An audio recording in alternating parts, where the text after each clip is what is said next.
Robert Greene's Mastery Summary: How to Transform Potential into Lasting Excellence. Have you ever felt trapped in the eternal beginner stage of everything you start? Learning a little bit of everything. Accumulating courses and tools, yet failing to cross the bridge between enthusiasm and excellence? This silent frustration corrodes confidence and drains your creative energy.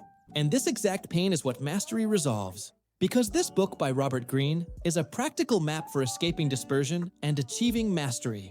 Not just technical mastery, but emotional and strategic mastery. A mastery that unites self-knowledge, social intelligence, and long-term vision. Here, the promise is clear. By understanding and applying the stages of mastery and their core principles, you accelerate the learning curve, reduce the noise that steals focus, and enter the virtuous cycle where every hour of practice is worth 10. If this transformation resonates with you, please like and subscribe. Because this summary was designed to deliver immediate value. Fluent and applicable language, prepared for you to listen, internalize, and act today. The journey proposed by Robert Greene has 3 movements that function as solid steps. First comes deep learning, a phase of observation, deliberate practice, and radical humility that builds a real foundation. Next is the active creative phase, where you begin to break the rules consciously, combine repertoires, and imprint your own style. Finally, mastery emerges when perception is amplified. Intuition merges with reason, and decisions begin to flow naturally because the brain has automated the essential and can dedicate energy to the strategic. To see this clearly, imagine 2 paths: Sam's, who switches projects with every new trend and never accumulates depth, and Sarah's, who sustains practice, faces boredom, makes mistakes, corrects, repeats with method, and grows. Sam reaps quick stimulation and constant decline. Sarah builds competency capital that multiplies. Mastery is Sarah's method, explained step by step. Everything begins with the book's central idea: discovering your life's task. Greene calls the life's task the fit between natural inclination, persistent curiosity, and a concrete arena of action. It is the force that pushes you in the right direction when no one is watching. It is the why that sustains hours of study without immediate reward. To approach it, the author suggests looking at childhood passions, signs of interest that surface before external filters, observing repeating patterns of curiosity, choosing a niche that allows for depth instead of dispersion, abandoning false paths driven by approval, status, or quick money, accepting that time is an ingredient, not an obstacle, and that thousands of hours are necessary for the mind to organize repertoires into something living. You must adjust your life so that work and identity are not at war. Have the courage to pivot when facts show misalignment. And above all, constantly recalibrate, because the life's task reveals itself in layers. The more you practice, the more you perceive the nuances of what truly moves you. This anchoring avoids trends, gives direction to your choices, and increases emotional resilience when the routine becomes heavy. Without this compass, effort becomes mere toil, and energy dies on the roadside. From there comes the first practical stage, deep learning, which many people call the apprenticeship. 3 simple and powerful laws apply here: observation, skill acquisition, and experimentation. First, you enter attentive passive mode. You map who performs, observe context, note patterns, rules, deviations, and learn the language of the field. Then you choose a fundamental skill and accept the boredom of the beginning, the discomfort of repetition, and the discipline of blocking out multitasking, because dispersion kills leverage. At this point, the keyword is deliberate practice. It is not repeating just to repeat. It is repeating with fine adjustments guided by feedback. Finally, you take controlled risks by applying what you have learned in small projects, advancing beyond the manual. In this process, Greene teaches you to value learning more than money at the start. Create positive friction by moving toward what hurts. Focus on the weaknesses you would instinctively avoid. Study errors as targets for improvement. Maintain a beginner's mind even when praise arrives. And refuse the comfort of the rigid path too early. Breadth in youth expands repertoire. Constant depth solidifies the foundation. This combination produces power. With the foundation laid, the active creative phase is born. The territory where you move from operator to author. Here, the mind must become dimensional, capable of looking at the same problem from different angles, alternating macro and micro, seeing what is absent, not just what is present, accepting uncertainty as the raw material of creation, and working with deadlines that concentrate energy. Creativity here is not random inspiration. It is a consequence of immersion, full notebooks, good questions, crossing references, moving beyond the verbal to draw, prototype, and model with your hands. And when creative tension saturates, strategic withdrawal allows the solution to emerge. That famous insight that is born after much friction. To protect this phase from internal traps, the author warns against the complacency that follows initial results, the conservatism that prefers safety over novelty, dependence on mentors and external approval, impatience that seeks shortcuts and kills the process, grandiosity that confuses public attention with accomplishment, and rigidity that closes doors to the unexpected. The antidote is simple yet difficult. Make the process the reward, maintain curiosity, adjust methods, and always look to the greater purpose your work serves.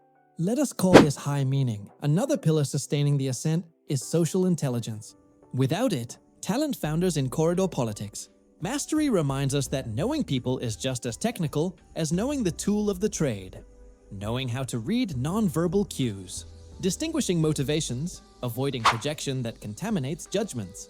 Creating a suitable persona for the context without being false. Seeing yourself as others see you to correct social flaws. Tolerating the follies of others without wasting energy on futile battles. And above all, speaking through your work. Consistent results cut through noise and attract legitimate support.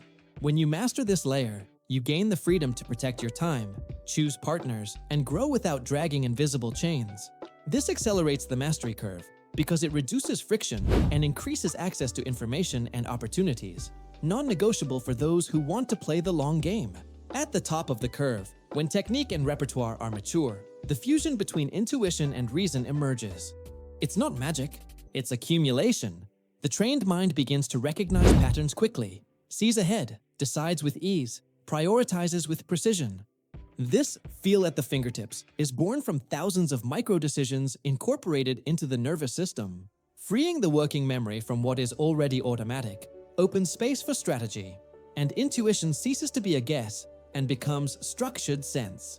To get there, Greene advises deeply connecting with the environment of action, playing along with strengths instead of fighting against one's own nature, building competence layer by layer until automation, absorbing details until every gesture carries intention, expanding vision beyond the immediate, and developing the ability to submit to others in interactions, seeing the world from their perspective to reduce emotional noise and increase social precision. Finally, integrating knowledge, becoming a universal thinker who crosses disciplines and creates original combinations. This synthesis is the mark of mastery. From here, your routine shifts axis. Every morning stops being a lottery of tasks and turns into a ritual of deliberate practice, observation, creation, and adjustment. You find yourself refusing distractions because the work has become pleasurable. You realize that the silence that once seemed empty is now fertile ground for insight. And when human challenges arise, you use social intelligence to keep your energy focused on what matters. If this vision aligns with what you want to build in your career and life, like and subscribe to receive more structured summaries like this, with keywords like deep learning, deliberate practice, mentor, social intelligence, dimensional mind, and strategic intuition. Because when you strengthen this foundation, everything you touch improves. And this attracts the opportunities that look like luck, but are consequence. Before closing this part, hold on to a simple exercise that condenses the spirit of mastery.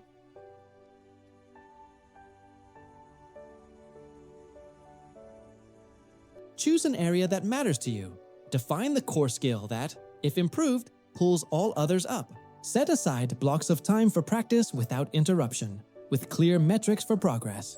Ask for feedback from someone who performs better than you, and treat every mistake as data, not identity. Then, produce a micro-project that forces real application, and in each cycle, answer 3 questions. What did I learn? Where did I get stuck? What is the next adjustment? This cycle seems humble, but when repeated with patience and purpose, it drags you to Sarah's side and moves you away from Sam's labyrinth. Because it creates depth, it creates style, it creates mastery that endures when trends change. When this happens, you will realize that you are not just better at what you do, you are better in who you are, calmer, more focused, more useful, freer. And that is the fulfilled promise of mastery. He has already discovered that the rush for results is the enemy of the process, and that consistent brilliance is born from invisible accumulation. Therefore, As he advances on this journey of mastery, he learns to choose mentors with intention and humility, not as crutches, but as ethical shortcuts that compress years of trial and error into months of directed practice. A good mentor sees dormant potential, provokes with questions, provides useful friction, and exposes the blind spots that the ego refuses to see. However, the relationship only works when there is reverence for the method and growing autonomy. First, he absorbs with radical attention, mirrors patterns of excellence, internalizes criteria for quality, and then transforms the learning into his own style, adapting, combining, respectfully breaking away until he naturally surpasses the master in some aspect because he has added context, technology, sensibility, and timing that belong to his own era. The implicit rule is clear. Successful mentorship begins with discipline and ends with independence. Copying is a stepping stone, not a destination, and it is precisely this passage that separates the obedient disciple from the professional who creates language. In daily life, the main force that accelerates or sabotages this ascent is not technique, but social intelligence. He realizes that work environments are emotional ecosystems where vanity, fear, and comparison circulate like currents of air.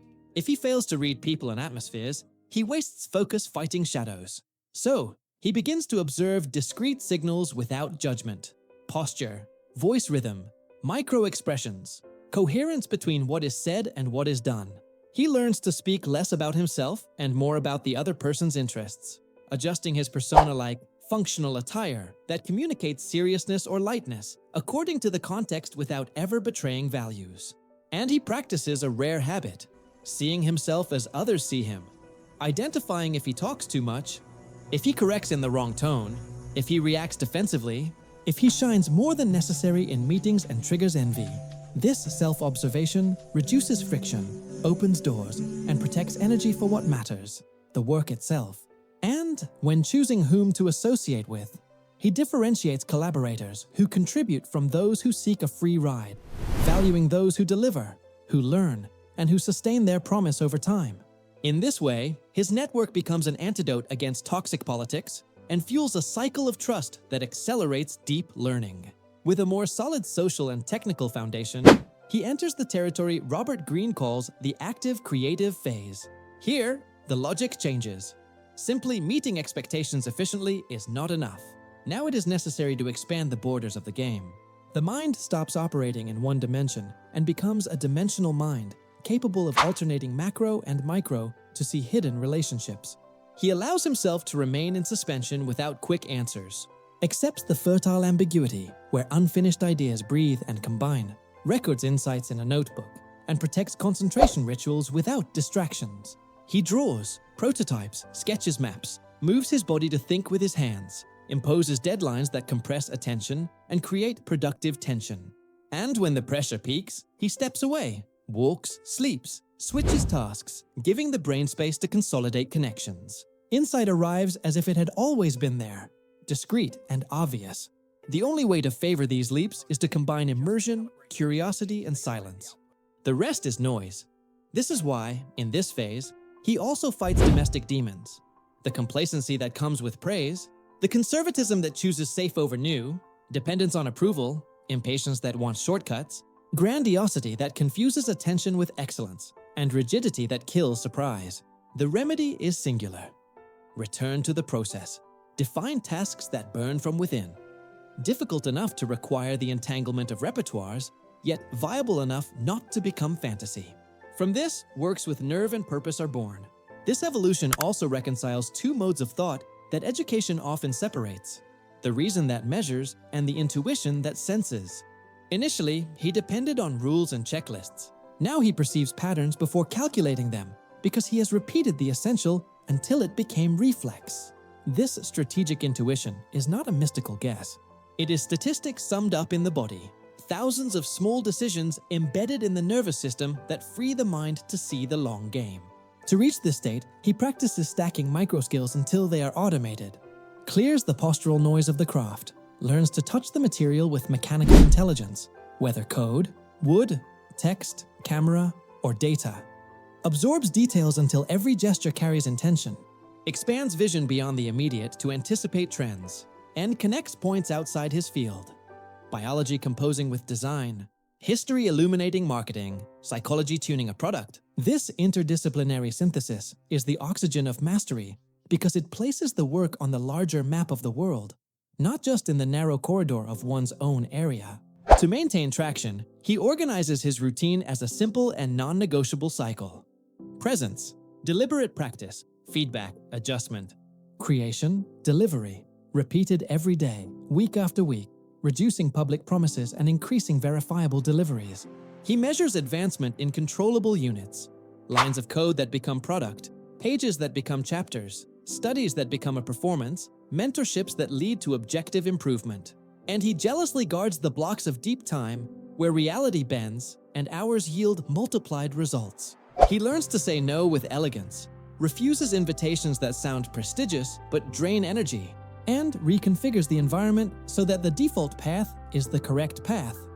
Tools at hand, notifications out of sight, ergonomic shortcuts. The goal is to create zero friction to start and the right friction to maintain consistency, because he understands that discipline is architecture, not infinite willpower. And this architecture transforms what was heroic effort into natural behavior. Throughout this construction, he confronts the least glamorous part, productive boredom, the repetitive valley where skill does not yet shine and the mind wants to flee. It is precisely there that the curve bends. Therefore, he trains himself to enjoy the process, associating pleasure with microscopic advancement, celebrating invisible micro-victories, faster reaction time, rarer errors, greater clarity.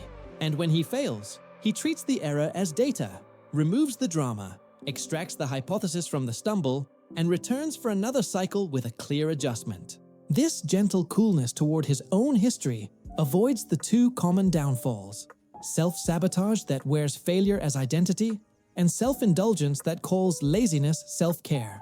He finds the living middle ground, caring for energy to sustain the pace and demanding the delivery he promised to his own vocation. As his reputation grows, he carefully chooses moments to dramatize ideas, because he understands that formless truth moves no one. He transforms numbers into scenes that the audience sees and feels, experimenting with narratives that penetrate indifference and land on the emotional without distorting evidence. He respects the limit of sensationalism and maintains the pact with reality. Dramatization is a tool for clarity, not deception. Used with purpose, it amplifies impact. The project creates community. The community feeds back into the project, and mastery ceases to be a private act to produce visible public benefit. When the culture of shortcuts tries to seduce him, he returns to the source, his life's task. He remembers the why that sustains the long crossing and reconciles with the idea that the top is not a place. It is a way of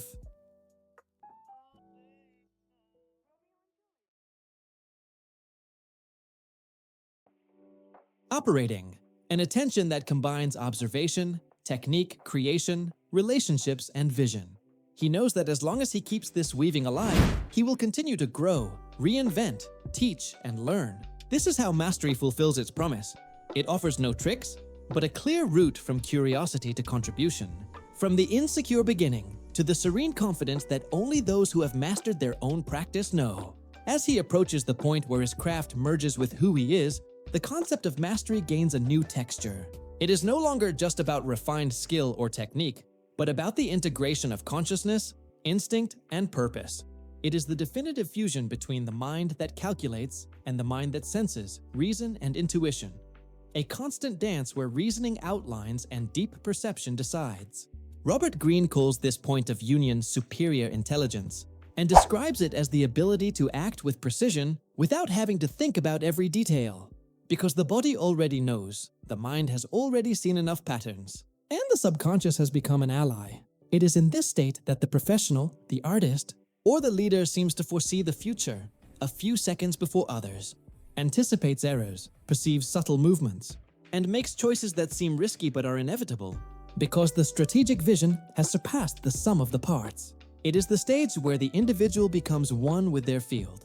To cultivate this fusion, he learns to connect deeply with the environment, feeling the rhythm of the field where he operates, hearing what is unspoken, perceiving context as an extension of his own body, like the surfer who reads the tide. The surgeon who feels the exact pressure of the incision, the programmer who recognizes the elegance of clean code. Let's This dive sensibility into is the not next born of topic. mysticism. Absolutely. It is born of Here's a immersion key and point attention. to The more he consider. practices, the more the brain fine-tunes the And reading that's of why subtle we signals. need to The consider gesture new simplifies, approaches. the effort Exactly, disappears, and I believe and our strategy flow can emerges. address those That concerns state where effectively. time slows down and everything seems to converge. When the environment ceases to be scenery and becomes an instrument, mastery settles in. Another essential element is playing to his own strengths, understanding where energy flows without resistance, where natural talent meets pleasure and challenge. Nature does not distribute gifts in vain. The common mistake is to force contradictory fits, fight against personal tendencies, and try to win in terrains that drain vitality. Greene teaches that working with the current, not against it, multiplies results, because when internal and external forces are aligned, progress seems like destiny, not struggle. The secret is self-knowledge, observing the moments when the body responds with enthusiasm and the mind enters clarity. Following this trail methodically is more productive than insisting on battles that only consume without returning energy. He also understands that transformation through practice is one of the silent laws of mastery.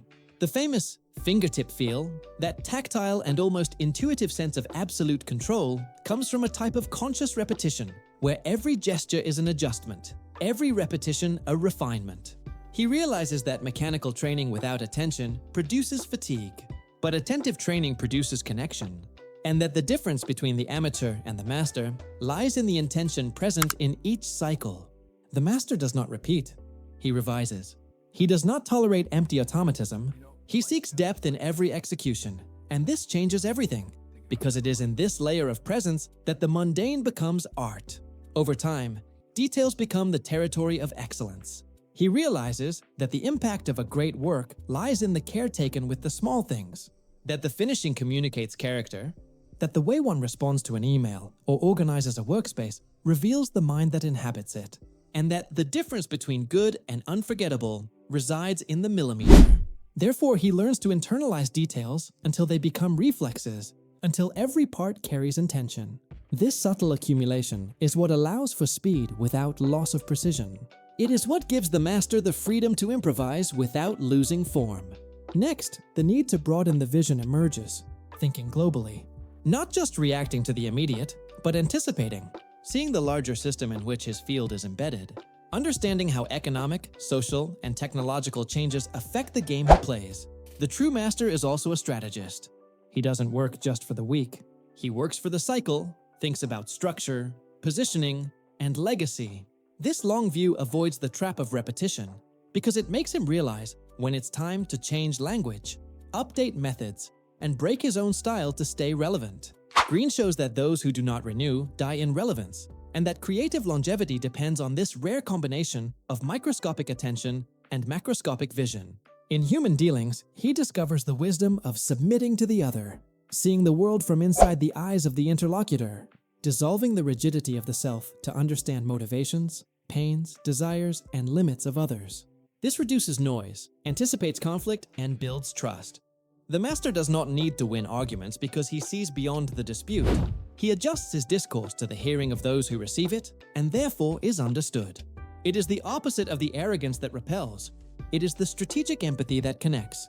This ability makes him not only technically brilliant, but socially influential. At the highest layer of this evolution is the capacity to synthesize knowledge. The figure Greene calls the universal man or woman, someone who crosses boundaries between disciplines, transforms seemingly distant concepts into new combinations, mixes art and science, logic and sensibility, technology and philosophy, and creates solutions that no one has seen because no one looked from the right angle. This interdisciplinary synthesis is the apex of mastery, the point where knowledge turns into wisdom, and production turns into legacy. Most interestingly, upon arriving here, he realizes that the cycle does not end. Mastery is not an end. It is a way of being in the world, a continuous commitment to learning, an active serenity that manifests itself on 3 levels: humility before the infinite amount still to learn, patience with his own process, and generosity in teaching. He becomes the mentor he once sought, returns what he received to the system, and understands that true greatness is not in dominating others, but in inspiring mastery in themselves. It is the invisible heritage that keeps the flame of excellence alive. Therefore, when he looks back, he realizes that every stage, the curious childhood, the silent observation, the methodical practice, the error, the boredom, the mentor, the conflict, the reinvention, the insight, and the legacy formed a single thread of continuity. The thread of vocation transformed into contribution. And he understands that the true victory is reaching a point where work is no longer an obligation, but expression, where time ceases to be an obstacle and becomes raw material, and where what he offers to the world is, at the same time, what the world has shaped within him. If this journey of self-mastery and purpose resonated with what you want to build, like and subscribe, because this summary was made to remind you that mastery is not a rare talent. It is conscious practice, and anyone willing to walk with attention, patience, and courage can transform repetition into art, effort into fluidity, and knowledge into silent power.